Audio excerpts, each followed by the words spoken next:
Ini yang pertama, tertinggi. Powernya, seperti pemerintah pada masyarakat, orang tua pada anak-anak, atasan pada bawahan ya. Kemudian, fa'in lam yastati' fa bilisan, kalau tidak mampu maka dengan lisannya nasihatin. Fa'in lam yastati' fa biqalbina, wa dzalika adhaful iman.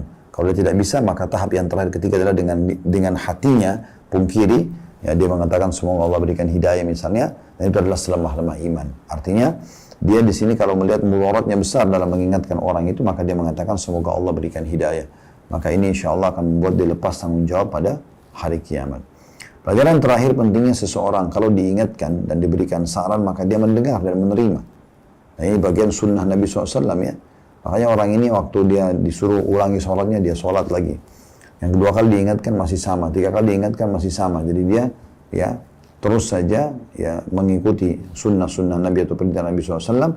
Dan terakhir, karena dia Nabi masih ulangi, maka Nabi dia mengatakan, tolong ajarkan saya karena saya tidak tahu selain ini.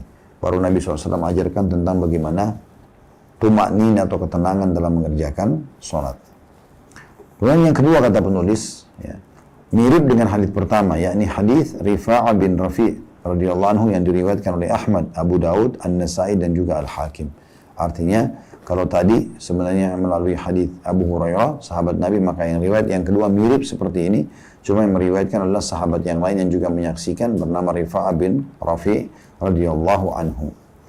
Ibnu Qayyim rahimahullah berkata, Nabi SAW mengingkari praktek sholat laki-laki tersebut, bukan mengingkari diakhirkannya ucapan salam kepada beliau hingga dia selesai mengerjakan sholat.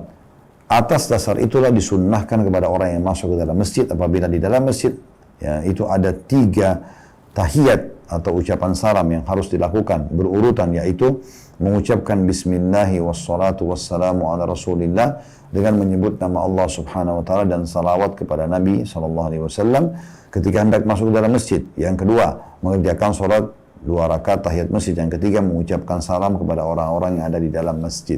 Dan ini diriwayatkan oleh Ahmad dalam Musnad dan juga Abu Daud serta An-Nasai dan Al-Hakim. Nah, perkataan Ibnu Qayyim ini penting ya. Jadi, karena kita sedang membahas, kalau judul buku kita adalah menghidupkan atau mengerjakan ya, menghidupkan sunnah-sunnah yang terlupakan. Jadi, walaupun ini terlihat sederhana, tapi di sini ada sunnah Nabi SAW. Ada juga kalau kita ingin tambahkan selain dari perkataan Ibnu Qayyim adalah menuju ke masjid atau masuk ke masjid dengan kaki kanan, ya. Kemudian kalau keluar dengan kaki kiri, ini sunnah sendiri.